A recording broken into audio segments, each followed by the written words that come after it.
Assalamualaikum warahmatullahi wabarakatuh. Kembali lagi ya kita bertemu di channel Bang Pets Illustration yang akan membawakan kisah-kisah seram, mitos, kasus, dan juga tragedi mengerikan. Kali ini Bang Pet akan membahas sebuah mitos dari sebuah urban legend tentang sosok hantu penculik anak-anak. Banyak yang percaya kalau sosok ini adalah dalang dari menghilangnya anak ketika bermain pada malam hari. Lantas, bagaimanakah kebenarannya? Kebenaran dari mitos tersebut. Oke, simak video ini ya, dan selamat datang di channel Bang Pets Illustration.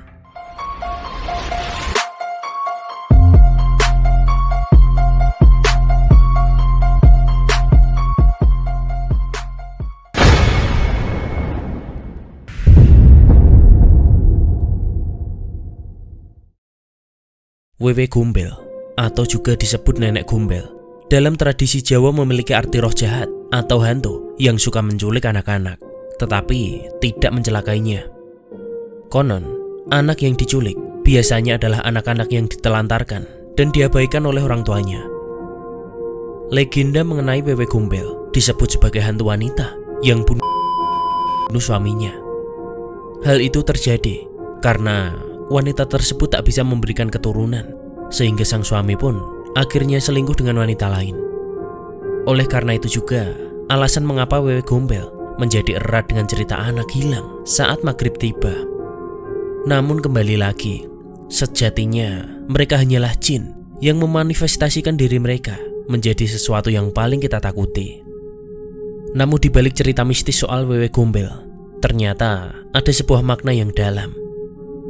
Wewe Gombel menjadi peringatan bagi seluruh orang tua untuk lebih memperhatikan anak agar mereka tak keluyuran ke tempat-tempat yang berbahaya. Cerita kali ini dikirimkan oleh Bang Fauzi yang kala itu dialami oleh seorang tetangganya. Kasus ini sempat viral pada tahun 2015 dan memunculkan banyak pertanyaan tentang kebenaran dan juga kronologi sebenarnya. Waktu itu aku masih kelas 3 SMP, tepatnya di tahun-tahun terakhir menjelang ujian kelulusan. Cerita ini sempat heboh di daerahku, tepatnya di daerah Nganjuk, Jawa Timur, di desa yang sama dengan desa di mana Billie Eilish dilahirkan sebelum akhirnya ia pindah ke Amerika.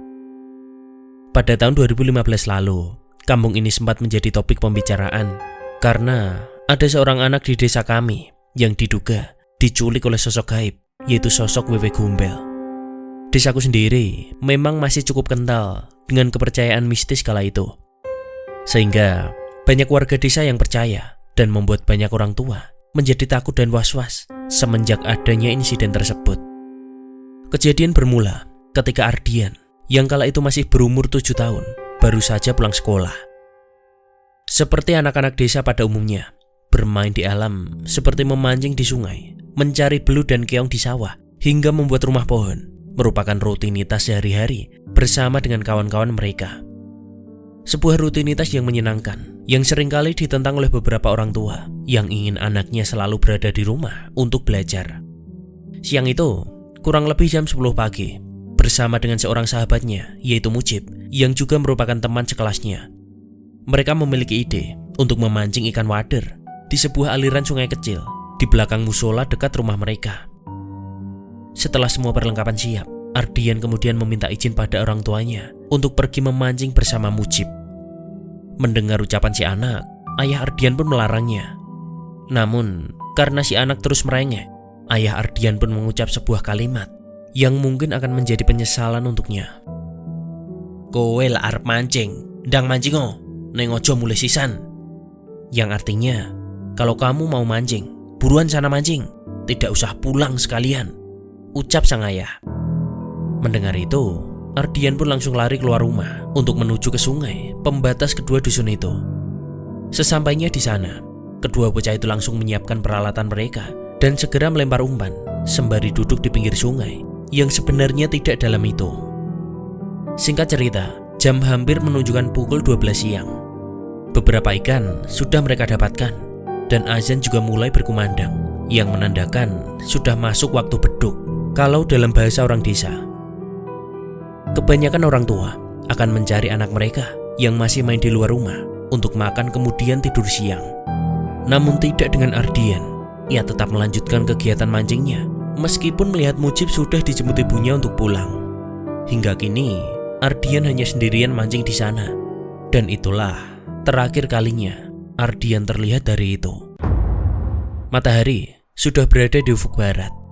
Namun Ardian tak juga kunjung pulang. Kedua orang tua Ardian pun mulai mencari keberadaan si buah hati. Ketika mencari di sungai, tak ditemukan keberadaan bocah kecil itu. Sehingga si ayah segera berlari menuju ke rumah kawan anaknya, yaitu Mujib, untuk mengecek kalau saja Ardian bermain di sana. Di rumah Mujib, sang ayah kembali dibuat panik karena ternyata Mujib sudah pulang sejak siang tadi, sementara Ardian tetap melanjutkan mancingnya. Sang ayah yang semakin kalut pun segera meminta bantuan warga dusun untuk mencari keberadaan Ardian. Tak sampai di situ, pihak pengurus desa juga meminta bantuan Polsek Prambon untuk menyisir daerah sekitar sungai tempat terakhir Ardian terlihat. Kekalutan semakin menyelimuti keluarga Ardian yang khawatir dengan keadaan anak bungsu mereka itu. Selain karena hari yang semakin gelap, kekhawatiran tentang insiden tempo hari yang pernah terjadi juga membuat mereka semakin takut.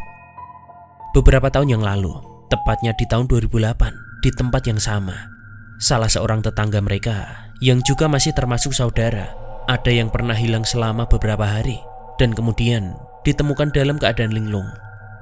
Ketika ditanyai, ia hanya menjawab kalau dia diajak wanita cantik selama beberapa jam. Namun nyatanya, ia hilang selama beberapa hari. Penyisiran pun dilakukan beramai-ramai untuk menanggulangi kemungkinan jika Ardian terjatuh ke dalam sungai yang sebenarnya juga tak dalam itu. Namun, baik pihak warga ataupun pihak kepolisian hanya bisa menemukan peralatan memancingnya yang ia tinggal di pinggir sungai. Beberapa orang yang dituakan di dusun ini juga mengkhawatirkan kejadian yang sama. Hingga besoknya, mereka mengusulkan agar mendatangkan orang pintar untuk mencari Ardian sebelum semua terlambat. Hingga akhirnya didatangkanlah Mbah Roso yang sebelumnya telah berhasil memulangkan anak yang sempat hilang dengan embel-embel di gondol wewe atau diculik kalong wewe itu. Hari itu, Mbah Roso mulai melakukan ritual-ritual pemanggilan hingga menggunakan pakaian yang terakhir kali Ardian pakai. Ketika ritual mulai dijalankan, aura di sekitar lokasi langsung menjadi tak enak. Mbah Roso mengatakan kalau Ardian sudah tidak ada di lokasi ini. Wujudnya disembunyikan, namun samar-samar mereka masih bisa mendengar suaranya. Mengetahui itu, ia menyarankan warga agar menyebar dan mencari di lokasi yang berbeda-beda dengan menabuh kentongan dan juga peralatan dapur lainnya seperti tampah dan panci, sekaligus memanggil-manggil nama si bocah agar mau pulang. Selama beberapa hari, ritual yang dilakukan oleh dukun tersebut tidak juga membuahkan hasil. Menurut pengakuan si dukun, sosok wewe itu belum mau mengembalikan Ardian, sehingga si dukun harus mencari cara lain. Pada suatu malam, warga desa yang sedang berpatroli sempat mendengar suara tangisan anak dan juga melihat bayangan hitam anak kecil yang mirip dengan Ardian di area perkuburan dusun. Namun, ketika mereka semua mencari sumber suaranya, tidak ditemukan apapun. Di hari berikutnya, si dukun kembali melakukan pencarian yang akhirnya menuntun mereka ke arah sebuah bangunan rumah kosong dan juga kolam ikan yang berada tak jauh dari sungai tempat Ardian hilang. Walau begitu, si dukun menganjurkan agar warga desa membiarkan dulu agar si wewe tidak membawa anak itu berpindah tempat lagi. Besoknya, ia meminta seluruh warga dusun untuk melakukan upacara sedekah bumi dan juga doa bersama di dekat rumah kosong tersebut dengan harapan si wewe akan mau melepaskan Ardian agar ia bisa pulang ke rumah. Berbagai usaha pencarian telah mereka lakukan. Seluruh keluarga, terutama kedua orang tua Ardian, juga sudah berusaha semaksimal mungkin. Dari terus menunggu penyelidikan polisi, memposting ke media sosial, hingga mencari sampai ke desa-desa sebelah, namun tetap saja tidak memuahkan hasil apapun. Kini mereka hanya bisa pasrah. Apabila memang anak mereka telah meninggal, harapan mereka hanyalah agar jasad si anak dapat ditemukan. Tepat 2 hari kemudian, Sardi, yang merupakan tukang kebun yang bertugas mengurus kolam ikan di rumah kosong tersebut, tiba-tiba mencium bau bangkai yang sangat menyengat. Setelah dicari, ternyata terdapat jasad seorang anak kecil di dalam kolam itu. Tepatnya, jasad itu tersembunyi di bawah kolong bambu anyam, tempat penyimpanan pakan ikan. Penemuan itu pun segera membuat geger warga desa. Dan setelah polisi datang, keluarga pun bisa memastikan kalau itu memang merupakan jasad Ardian, putra kecil mereka. Tangis pun langsung pecah, terutama oleh kedua orang tua Ardian. Setelah dilakukan otopsi, jenazah Ardian pun langsung dimakamkan di TPU dusun tersebut. Kasus ini benar-benar membuat pihak kepolisian tak habis pikir. Karena bagaimana jasad Ardian bisa ditemukan di sana, sementara kolam itu tertutup oleh tembok tinggi dengan pintu yang selalu dikunci. CCTV penjaga kolam pun juga tidak menemukan adanya rekaman yang menunjukkan Ardian masuk ke area kolam pada hari ia menghilang.